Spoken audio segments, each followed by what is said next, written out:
elite. I said that this is horrendous idea itself. This reflects sick mindset. How can you have marriages between two sexes? This very concept itself is so flawed, so Why horrendous. exactly? Now tell me, Padmaja, can there be marriage between two sexes? Now, this world would mean what? The society would mean what? Procreation of children. How are you going to have children? How you are going to have children after children? So the world should come to a standstill.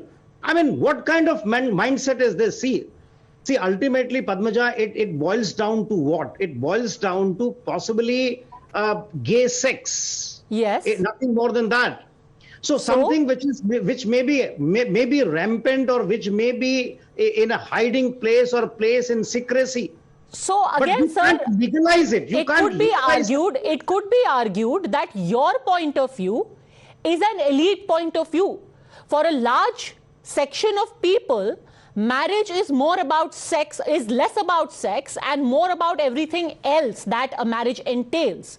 You might be thinking of marriage purely as one that involves sex. So that is an elite and a minority point of view. And also vexatious. Minority. Tell me, Padmaja, are we not going to have procreation of children? Procreation. Giving birth to, can a man give birth to a person? To a child? Okay, let me have Neel Pate respond to that. It's not only elite and a micro minority point of view, but it's also ridiculous, vexatious, says Mr. Jha. Neel Pate. Hi, good evening, everyone. I mean, I'm just completely flabbergasted by the language that this gentleman has used. I mean, I'm part and parcel of this country, and I'm... no, 1 minute. Hello. Yes. If you let me speak. Let's not heckle each other. Let's have everyone put forward their point of view, however individualistic it may be. Let's have everyone have their say. Go on, Neel. Am I allowed to speak? Yes, go on. Because I didn't interrupt when he was speaking. Okay. The point is to say that same-sex relationships are absolutely only for sex is a little frivolous. That statement itself is frivolous. And to say it's a very elitist and urban kind of a view, I mean, I beg to differ on that. I mean, we have some absolutely stunning individuals in this country. For example, Duti Chand, as I said yesterday, the ace sprinter, she's done the entire nation proud. I mean, so do you mean to say that someone who's from a small village in Odisha doesn't have the same aspirations, doesn't feel that she or he should be with their partner? I mean, what is this? I mean, and when we're talking of procreation, I mean, life itself, nature builds you in a way to love one another. I mean, to sit on a moral pedestal and make these kind of judgments, sorry, I think that is just not done. So I rest my point here, and I'd let the court decide what is best. Mr. Chomal, there are numerous examples of people being gay in rural India, but the very idea that is being foisted, that this is an elite concept, that is an unnatural concept, stops them from coming out of the closet. Maybe that's the reason why you don't know of enough openly homosexual couples in villages.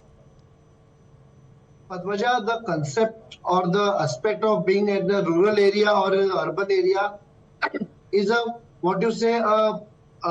misconceived goalpost being set by the Chief Justice of India. That is not the topic. I fully endorse what my senior friend Mr. Subaja has been saying, and he's not confining the relation between two persons of the same sex only for the. Sir, here's the point. Do you believe it is widespread in India, or is it elite? Is it widespread, or is it a micro minority? That should not. We should not confine our discussion only to that aspect. I have a very simple and a narrow discussion that I want to do. Is it widespread in India, or is it not widespread in India? If it is widespread in India, then how can you say it's unnatural? If n number of people are doing it willingly, then how can it be unnatural and vexatious? No. It is a minuscule minority. How do you know? Do you have data available? I know. Do you have data available? What is the data? Please furnish the data. Padmaja, am I not living in the society? Do I not know Sir, we have to talk in terms of data. We cannot have sweeping generalizations saying, oh, this is a minuscule minority. By the way, going by that same logic, Parsis are a minuscule minority in the country. Then they should have no rights. But they are not perverts. They are not perverts. Okay, first of all, let's watch out for our language. Whether you are a minority or a minuscule minority or a hyper minuscule minority does not decide your rights in this country. No. If they are spreading like a gangrene in the society, like a cancer in the society. Okay, again, do you have any substantive, factual things to talk about, sir? Or are we just going to be hurling adjectives at each other? No, not what hurling adjectives. See, the institution of marriage is a very pious institution. See, as per Hindu Dharma, for example, marriage is a union of a man and a woman for doing a pious activities all throughout the life. Okay. Sir, again, let's not stand on piety.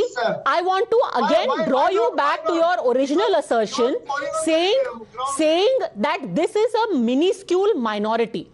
One, do you have any data to support that claim? Yes.